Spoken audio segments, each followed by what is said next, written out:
This is the Jaecoo 5 EV. It's an electric SUV available in Europe, and we're going to put it through the test called the Electro Exam, because you're watching Totally Electric.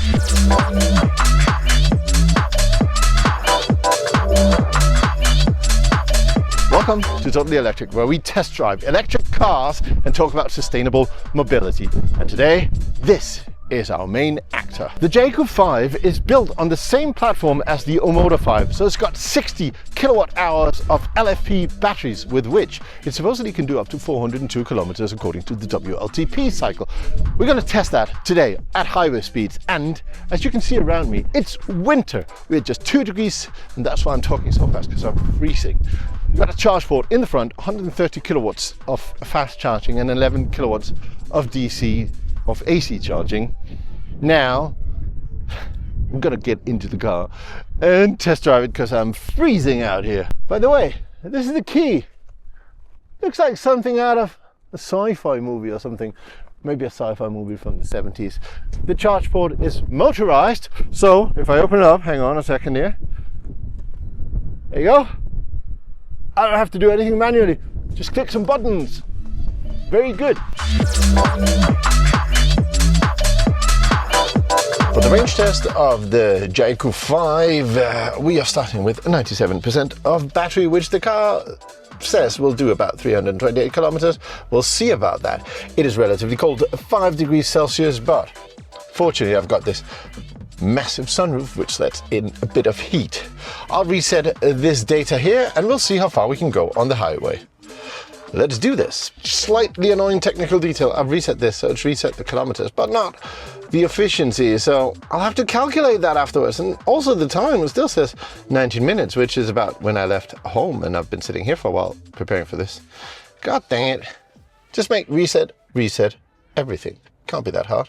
I've been driving now for a little more than half an hour, and well, this car is a bit thirsty, at least in today's conditions, which means that it is very, very cold right now. Only 1 degree Celsius. I mean, I live in Spain, so anything below 20 degrees Celsius is pretty cold. Now, I have to drive at 122 according to the inbuilt speedometer of the car, because that is what corresponds to 120 kilometers an hour. So there's a few kilometers an hour of a discrepancy. Now, the first part of this trip is uphill. I know this route very well. I do the same route with every single car I test. So it is normal that the car is a bit thirsty here on the first bit.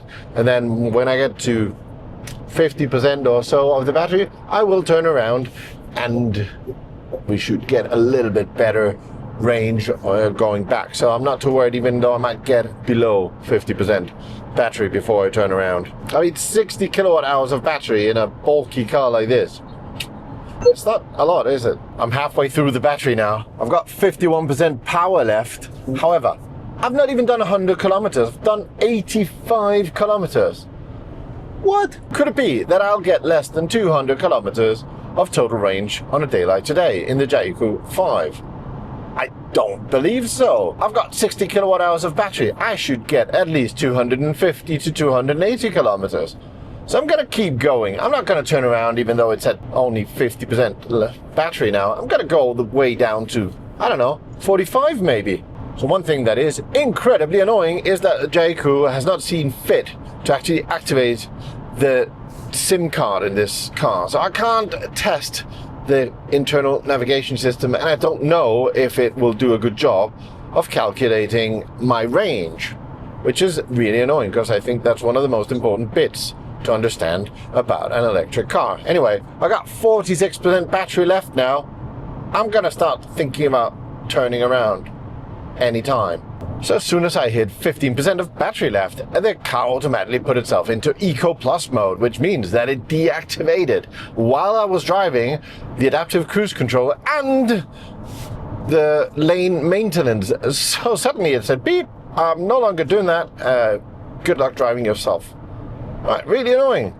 And why would you automatically go to Eco Plus at 15%? 15%, I've still got like 50 kilometers left or something like that. So I put it back into normal because that's how I like to drive, and I want to use my, driver assistance tools. I'm not sitting in a nice car for it to tell me what I can't do. So I'm arriving at the charger now. I've got 7% of battery left here, not a lot, and I've only done 203 kilometers. Gosh. Well, I'll stop there, do my calculations, and I'll do all the summing up. So I've done a total of 204.2 kilometers. As you can see right there, I still have about 7% of battery left. 204.2 kilometers is the same as 127 miles. Now, I have 7% left, and I left with 97%. So I need to add another 10% on top of that. So the total range using 100% of this battery of this car is only 227 kilometers, or the same as 141 miles. That is not a very good result. Another thing that's surprising is how efficient is this car? Here it says that it's using 21.5 kilowatt hours per 100 kilometers, but that is incorrect. This car has got a 59.8 kilowatt hour battery, and this value didn't reset when I reset it, so maybe it's just counting the last 100 kilometers. I don't know. But if this car can do 227 kilometers using 59.8 kilowatt hours, means that we've been using 26.4 kilowatt hours per 100 kilometers, or the same as 424 watt hours per mile. That is very high. My average speed for this test has been 111 kilometers per hour, or the same as 69 miles per hour. That's a good speed for a test like this. Now, it is a disappointing result, and I'm sure it's down to the exterior temperature and everything, but 220 kilometers, I would have hoped for more. We're supposed to charge 52.8 kilowatt hours in order to charge the next 200 kilometers, but we're doing it at this Thunder charging station. Now, the charging station can do 400 kilowatts, but the car is limited to 130. So I don't think I'm going to actually charge the 200 kilometers, because it's pretty much the entire battery, and I'm going to be here all afternoon. Well, enough with the chit chat. I'm going to start charging and see how far we can go. Right, so we've started charging. Now, I'm not sure if the batteries are heated up enough. There's no way for me to preheat them, as the GPS is not activated on this car. I can't indicate that we're actually going to a charging station, so the car wouldn't know, so it won't preheat the batteries, and there's no way to do it manually. Honestly, I don't even know if it would actually preheat the batteries, even if the GPS was set to a charging station as its destination, but there's no way for me to test it. Let's see how fast it is charging now. Top speed should be 130 kilowatts, and right now we're doing at 90. Not great. Let's see if this improves as the battery heats up. We've only been here for a minute so far. I've now been charging for, where is it? Right. I have now been charging for 16 minutes, and so far we've charged 24.8 kilowatt hours, not enough even for 100 kilometers.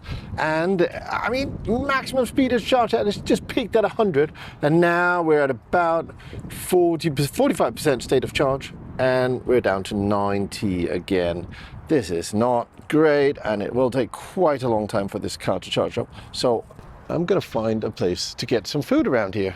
We are now done charging, and we've charged 52.4 kilowatt hours in 50 minutes. I think that is the longest time I've ever taken in any car in this test to charge 200 kilometers. I know it's really cold today, and it was very, very thirsty while driving, but still, I can't recommend this car if you're going to use it for traveling.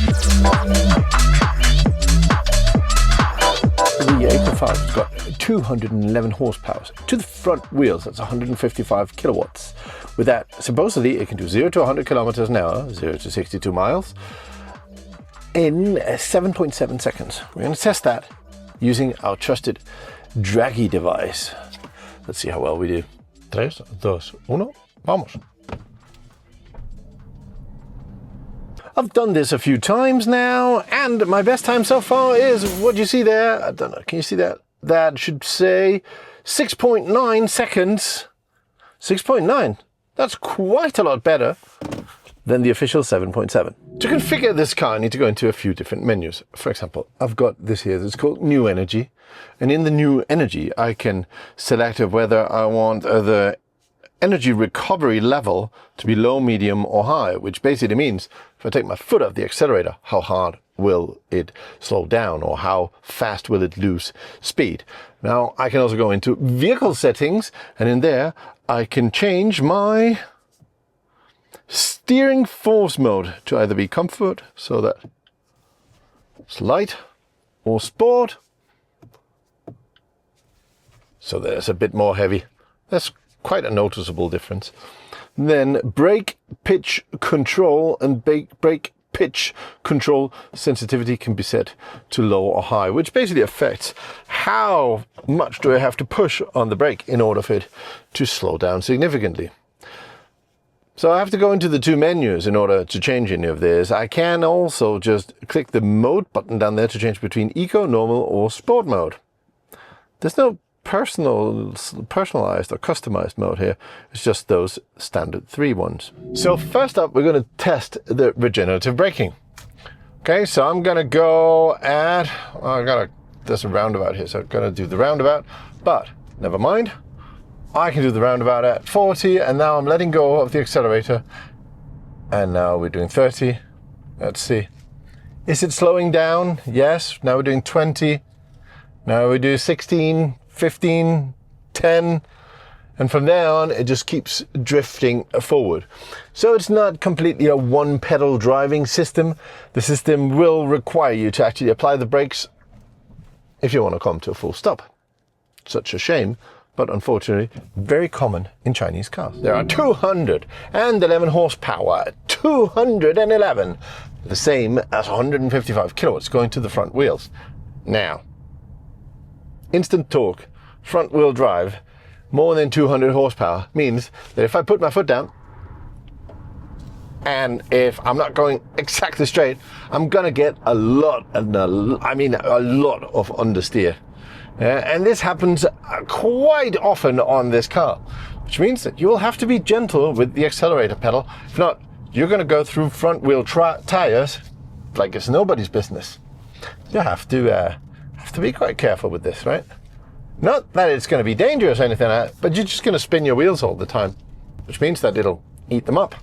There is one other slight problem with this, and it is that the point exactly between accelerating and regenerative braking is it's minimal. So you end up going like this, going forward, accelerating, braking, all the time. It's very, very hard to find the exact point where you can just stay at the same speed.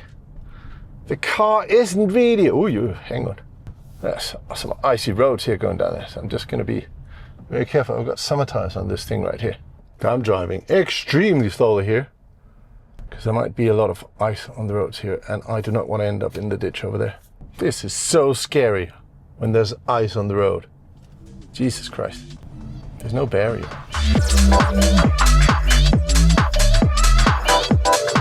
We have an electronic lift gate.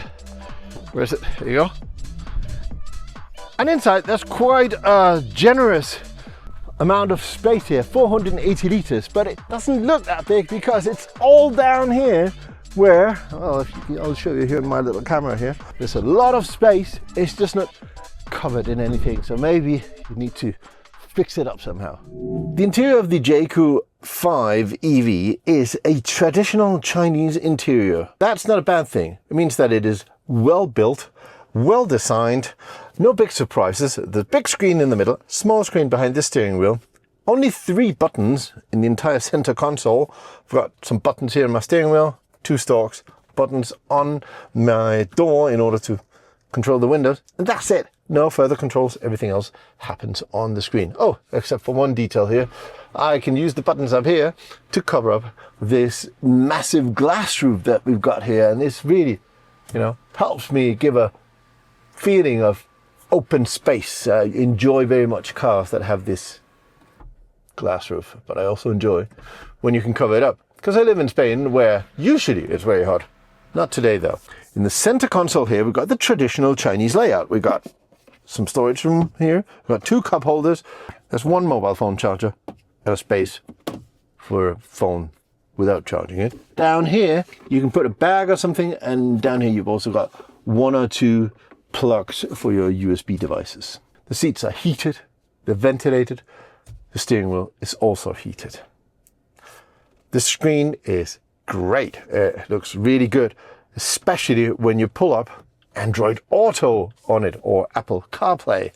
You know, it's great to have Apple CarPlay on a big screen like this. It's really easy to see. And honestly, the functionality that's inbuilt in the car is a bit limited. There's not a lot of stuff I can do there. I can do the basic car stuff, but there are no apps, there's no YouTube, there's no Spotify or anything like that. So you will probably be using your mobile phone and your Apple CarPlay or Android Auto most of the time anyway. It's roomy in here. There's a lot of space. I'm 6'4" or 1.90 m, and I fit, you know, I've got plenty of space everywhere around me. It's a nice space. The materials are good, you know, they're not the cheapest. I mean, they're not luxury either, but they're not cheap materials. The only thing I dislike about the materials in this is this piano black in the middle here, which will be a fingerprint magnet. Now I'm in the back of the Jaecoo 5, and this seat is in my natural driving position, so I'm, in theory, sitting behind myself. As I said before, I'm 1.90 m tall, and, you know, I kind of fit. Yeah, my knees are touching the seat, but it is not impossible for me to travel back here. And I've got a lot of head space, which is quite important for tall people like me. In the middle here, I've got a pair of cup holders, armrest, and I've got one USB charging port down there. So I have to fight with my sister to see who gets access to it. The only thing I can fault back here is that the length of the car of only 4.38 m does limit how much knee space you've got here. Other than that, I think it's pretty good. Quite a lot of space. The ADAS system in this Jaecoo 5 are okay. In fact, I tested the Omoda 5, which is the sibling to this car and uses exactly the same software, about a year ago. And one of my biggest complaints about that car was how badly they were working. You were constantly fighting to stay within the lane. It was pushing you out. It was really uncomfortable. And in fact, it was one of the biggest reasons why I wouldn't even consider buying that car. However, they have now massively improved this. So when I click on this button here, it's turned on lane keep assist and adaptive cruise control. So now the car is basically driving itself, which is good. And, you know, it doesn't do a whole lot of things. It doesn't change lanes for me. It doesn't do cities, stoplights, parking, or anything like that. But it's really good for highway driving, like what I'm doing now. I can adjust the speed and I can adjust the follow distance on these buttons here on the steering wheel.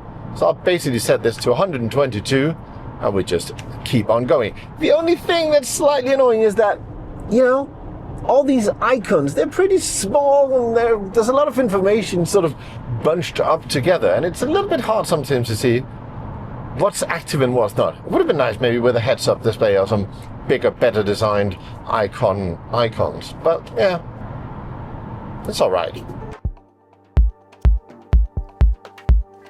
And now we've reached the end of the Electro Exam, which is the moment where we stop being polite and start giving the car a score. Quick reminder, there are 8 categories, each one gets 0 to 10 points, then we weigh them by how important they are, and out pops a final score. And if you want to compare this car with others we've tested, you can do that on our website linked below. Traveling. The Jaecoo 5 EV had a rough day out there. We did a test in serious cold with a lot of wind, and yes, that absolutely murders range. But even so, the real world range we got was 227 kilometers, about 141 miles, and that's not great.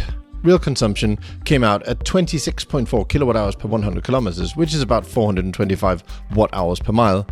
What is funny is that the car itself was feeling optimistic and kept reporting 21 to 24 kilowatt hours per 100 kilometers, something like 330 to 390 watt hours per mile. But reality had other plans. On results, it would score about a 3, but because the weather was properly brutal, we've given it a mercy point, so for traveling, it manages 4 out of 10 points. Charging. To add our standard 200 kilometer, about 124 miles, we had to put in 52.8 kilowatt hours, which is basically, hello, yes, I'd like to charge almost the entire battery, please. And that takes time. The problem is it took 50 minutes to get to just 124 miles, which means in winter you'll be stopping almost as much as you'll be driving. Then there's the charging curve. The brochure says 130 kilowatts, but we never went above 100, and the GPS wasn't available, so I couldn't even check whether it's any good at planning charging stops. So for charging, I'm afraid it limps in with just 2 out of 10 points. Driving and performance. There are some good bits here and some bits Jaecoo really needs to fix in the software with a cup of tea and a long hard think. In accelerating from 0 to 100 or 0 to 62 miles per hour, it came out at 6.9 seconds, which is actually better than the official claim. Great, but it's front-wheel drive and it'll lose traction pretty easily. Regenerative braking could be much stronger, and the transition between accelerating and just coasting is weirdly abrupt. It's not smooth at all. It's like the car can't quite decide what it wants to do. Brakes are fine, suspension is soft and comfy, exactly what you'd expect from a comfortable Chinese EV. So in driving, it earns 4.5 out of 10 points. Interior and quality. This was a pleasant surprise. Up front it's comfortable, and for a car this size there's a good space in the back too. The boot is genuinely useful, materials are decent, not luxury, but it looks good, and the design won't change your life, but it also won't offend you, which frankly is a win in these days. So for interior and quality it gets 6.5 out of 10 points. Exterior and design. This is where it really does well. It looks chunky, muscular, probably SUV-ish, and it's practical. 5 doors and a good boot. So for exterior and design, 7 out of 10 points. Technology. It's fine, but basic. The central screen looks good and does its job, but if you want anything properly useful, you'll end up living with Android Auto or Apple CarPlay. There's no heads-up display. The camera system is actually pretty decent. Parking is easy, and wireless CarPlay is a nice touch, but overall, no fireworks. So on tech, it gets 4.5 out of 10. Driver assistance. You get what you expect. Adaptive cruise control and lane keeping. It works correctly, it doesn't scare you, and it doesn't pretend it's driving itself either. So for driver assistance, you get 5 out of 10 points. And the final category is price. And here is a big problem. At $38,500 list price, the Jaecoo walks straight into a part of the market where the competition is not just cheaper, it's actually better. A clear example is the BYD Atto 2 Comfort, the higher trim at $31,740, about $7,000 less, and is better built with better range and charging. Another option is the Leapmotor C10 Style, similar on paper, but roughly $5,000 less. And if we're being brutally honest, if someone is spending $38,500 on an electric SUV, they're going to buy the Tesla Model Y Standard. It's bigger, yes, but it's better in every way. Tech, range, charging, overall quality. Sure, dealers will probably discount the Jaecoo, but we have to judge on the official price. So on price, it gets just 3 out of 10. When you add it all up, apply the weighting and let the math do its thing, the Jaecoo 5 EV finishes with a final score of just 44 points out of 100. And again, if you want to compare it with other cars that have been through our Electro Exam, it's all available on our website, linked below. So who is this car for? I believe this car is good for a family or like something practical where you can fit a lot of stuff in the back and inside the car, and of course, if you have a dog. I don't recommend this car if you'll be doing a lot of traveling, especially in winter times. Limited range, slow charging, not its strong side. But hey, a lot of cars don't actually do much highway traveling, so this might be right for you. Thank you very much for watching this video. I'm gonna run home because I'm freezing my butt off.